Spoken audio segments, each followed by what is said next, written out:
bordel. Non quoi. Mettez-moi des pouces si vous voulez. On n'est pas responsable, on s'en fout. Ouais, on s'en fout, on n'est pas responsable. Je sais pas si c'est une bonne réponse, ça. Je sais pas si c'est une bonne réponse de dire on s'en fout, on n'est pas responsable. Divisio a peut-être quitté la France. Ah ouais, bah ça c'est logique. Hein. Il y en a beaucoup qui vont quitter la France. Hein, parce que ce sont des personnes qui se rendent compte qu'elles sont entourées parfois d'imbéciles. Mais il n'y a pas que des imbéciles. Je réponds plus à que penses-tu. Hein. Il y a une manif tout à l'heure. Ouais, dans ton falzar. C'est le feu d'artifice. Prends une douche froide, parce que là tu réfléchis en dessous de la ceinture. Donc il y a une manif dans ton falzar. Ouais. Et si ceux qui veulent faire la manif viennent, vous pouvez venir sur Telegram, Réservoir Live. Attends, je vais voir ce que tu me dis sur Facebook. Il y a vraiment des imbéciles. Hein. T'as l'impression que c'est Récré 2, que c'est quoi? C'est le club Dorothée. T'as l'impression que c'est quoi? T'as l'impression que c'est les mondes engloutis? Les mondes engloutis. Eh, on n'est quand même pas au 14 juillet devant le président. Hein. Les mondes engloutis. Ta-na-na, ta-na-na-na-na-na, ta-la-la-la-la. Tu vas te demander ce que je fais, tu vas trouver ça du n'importe quoi. C'est ce qui s'est passé le 14 juillet. Devant le président Macron, tu peux vérifier les mondes engloutis. C'est ce qu'ils ont chanté avec une musique qu'on a écoutée quand on était tout petit. Nan, nan, nan. Et c'est du délire. Hein. C'est du délire. Développer le point de rupture, bah, c'est ce qui nous arrive en ce moment, c'est que l'élastique qui pète, c'est-à-dire... Non mais les mondes engloutis ne sont pas mes rêves, les mondes engloutis c'est ce qui a été proposé à Macron devant lui avec des personnes qui ont dansé. Ce qui m'a fait penser à ce qu'il avait fait aussi pour certaines réceptions à l'Elysée, avec des gars super huilés, avec des drag queens quoi. La fonction présidentielle, elle est complètement bafouée. On propose n'importe quoi ou des messages qui veulent dire quelque chose. Et pour les mondes engloutis, qu'est-ce que ça a à foutre le 14 juillet devant le président? Les mondes engloutis.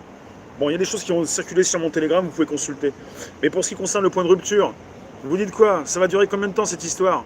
C'est le président qui l'a dit, on est en guerre. Vous voulez attendre quoi? C'est maintenant que les gens se bougent. J'en parle beaucoup plus en seconde partie.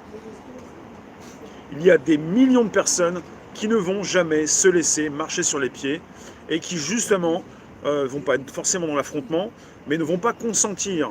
C'est un jeu de rapport de force.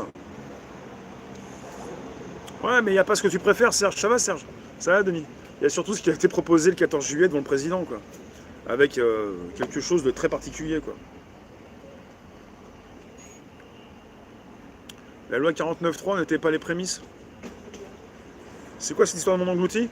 Bah, allez voir ces personnes qui ont chanté devant le président le 14 pour danser un petit peu dans tous les sens et qui chantaient sous l'air des mondes engloutis. Je ne sais pas si vous allez vérifier les informations. Après, il y en a qui sont traités d'imbéciles, qui vont dire « Ah bah non, c'est du complot ». Bah non, ça s'appelle le 14 juillet devant le président. On est sur les choses... Je reprends que des choses officielles. Hein. Parce que finalement, déjà que quand c'est pas très officiel, il n'y en a pas un qui va écouter.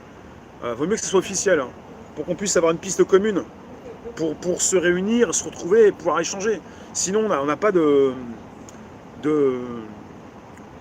piste, quoi. Les mondes engloutis, c'était le 14 juillet dans le président. Il y en a qui n'ont pas suivi, mais bon. Tunisie, hier, 600 morts. Ouais, et qu'est-ce que ça peut nous faire? En France, tous les jours, il y a 2000 morts. C'est quoi le problème des morts? Je comprends pas. Comment vous pouvez à chaque fois réagir par rapport aux morts? Il y a 2000 morts par jour en France. C'est quoi le problème des morts? Il y a peut-être des fois aussi pas mal de naissances.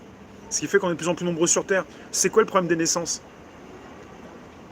À un moment donné, si c'est pour à chaque fois faire peur, il y a des morts, il y a des naissances, il y a une branche qui tombe. On n'a pas fini de se faire peur, hein, comme des petits chats. Hein. Ah, il y a une feuille qui tombe. D'elle, ouais. Le point de rupture, il est quand? Bah, je vous dis le début de la fin. J'ai deux pistes. Il y a la piste QAnon pour ceux qui pensent que ça va arriver vite, là, cet été. Des fois, j'y pense, des fois, j'y pense plus. Il y a plutôt la piste Jovanovic, et celle-là, elle est bonne. Hein. C'est-à-dire, après les élections en 2022, ça va être très, très dur. De plus en plus de personnes vont tomber. Cette piste-là, je l'aime bien, parce que je suis plus proche du côté officiel, même si je suis pas officialiste. Vous voyez. Voilà. Après, mon cœur balance, si vous voulez.